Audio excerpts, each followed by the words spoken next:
కాలంలో ఇంటి లోపలి ముగ్గులు కొందరు పెయింట్తో వేస్తున్నారు. ఇవి రోజు వేసుకోనవసరం లేకుండా కొంతకాలం చెరిగిపోకుండా ఉంటాయి. కొన్ని రకాల పింగాణీ పలకకు ముగ్గు డిజైన్లు శాశ్వతంగా ఉండేటట్లు గదులలో మధ్యన అంచుల వెంబడి వేసుకుంటారు. ముగ్గు అనగా తెల్లగా ఉండే ఒక రకమైన పిండి. సాధారణంగా ముగ్గులు పెట్టేది వరిపిండి, బియ్యం పిండితో. తరువాత బట్టీల ద్వారా నత్తగుల్లలు, ముగ్గురాలతో ముగ్గును తయారు చేయడం మొదలెట్టడంతో దానిని అధికంగా వాడుతున్నారు.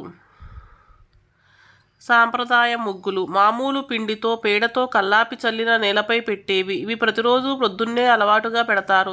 చిన్నగా సాంప్రదాయాన్ని అనుసరించి ముంగిట్లో మహాలక్ష్మి నడయాడునన్న నమ్మకంతో వేయు ముగ్గులు.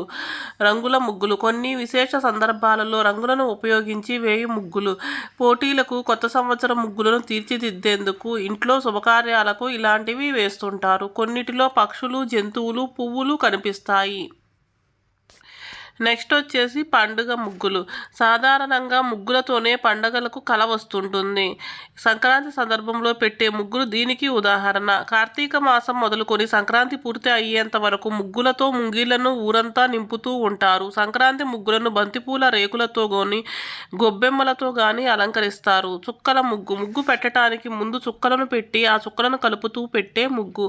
చుక్కల సంఖ్యను బట్టి ఆ ముగ్గులను వివరిస్తారు. ఉదాహరణకి 21 చుక్కల ముగ్గు, చుక్క విడిచి చుక్క మొదలైనవి.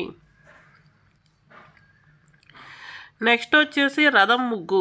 సంక్రాంతి సందర్భంగా ఇంటి ముందు వేసే రంగుల ముగ్గులు వేసే పరంపరలో చివరి రోజున రథం ముగ్గును వేస్తారు. ఆ రథం ముగ్గుకు ఒక గీతను ముగ్గుతోనే కలుపుతూ పక్కింటి వారి ఇంటి ముందున్న రథం ముగ్గుకు కలుపుతారు.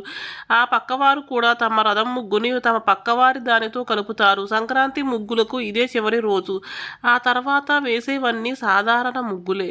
మధ్య భారతదేశంలో ప్రధానంగా ఛత్తీస్గఢ్ రంగోలీని చౌక్ అని పిలుస్తారు. సాధారణంగా ఇల్లు లేదా మరేదైనా భవనం ప్రవేశం ద్వారం వద్ద గీస్తారు.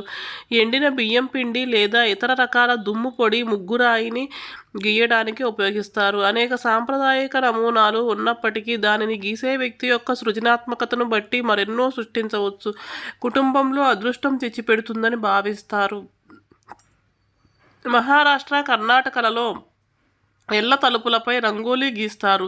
తద్వారా దుష్టశక్తులు తిప్పికొట్టవచ్చని నమ్ముతారు. కేరళలోని ఓనం పండుగ సందర్భంగా వేడుకల యొక్క ప్రతి 10 రోజులలో ప్రతిదానికి పువ్వులు వేస్తారు. తమిళనాడు, ఆంధ్రప్రదేశ్, కర్ణాటక, మహారాష్ట్రలోని అనేక ప్రాంతాలలో ముగ్గు లేదా రంగోలీ లేదా కోలం ప్రతిరోజు గీస్తారు. రాజస్థాన్లో మందలను గోడలపై చిత్రించారు. ఈ వివిధ పండుగలు ప్రధాన పండుగలు ఋతువుల ఆధారంగా వర్గీకరించవచ్చు. దాని పరిణామాన్ని బట్టి వివిధ ఆకృతులను కూడా పంచుకోవచ్చు.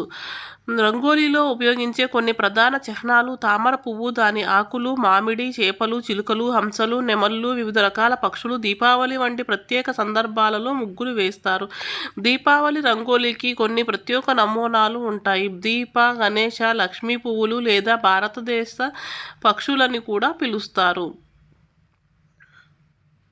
సంక్రాంతి సందర్భంగా ముగ్గుల పోటీలు పల్లెల్లోనూ పట్టణాలలోనూ సాధారణంగా నిర్వహిస్తారు. రథం ముగ్గు సంక్రాంతి ముగ్గులలో విశేషమైనది.